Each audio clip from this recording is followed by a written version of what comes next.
महाराष्ट्र क्रांती news, आवाज सर्वसामान्यांचा। कडवण तालुक्यातील नांदुरी येथील जिल्हा परिषद शाळा, ग्रामपंचायत कार्यालय व बिरसा मुंडा होळी चौकात मोठ्या उत्साहात जागतिक आदिवासी दिन साजरा करण्यात आलाय।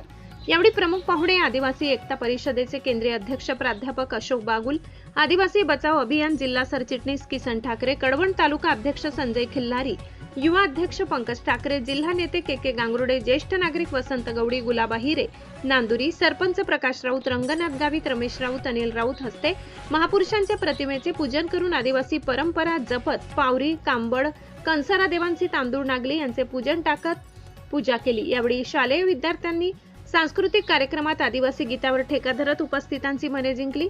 कार्यक्रम यशस्वीतेसाठी अध्यक्ष निलेश गावित, गोरख भोये, माणिक राऊत, नाना गायकवाड, रोहित साबळे, पुरुषोत्तम गावित, राजू राऊत, नितीन राऊत, संदीप गवडी, मनोहर गवडी, अप्पा गावित, नवनाथ राऊत, हर्षद राऊत, तुषार खिल्लारी, रवी राऊत, अशोक राऊत, प्रशांत भोये, विष्णू चव्हाण, गणेश राऊत आदी उपस्थित होते। विभागीय संपादक किरण हिरे, नांदुरी, कडवण। अशाच नवनवीन बातम्या पाहण्यासाठी आमच्या महाराष्ट्र क्रांती न्यूज या YouTube चॅनलला लाईक करा, सबस्क्राईब करा आणि बेल आयकॉनला प्रेस करा।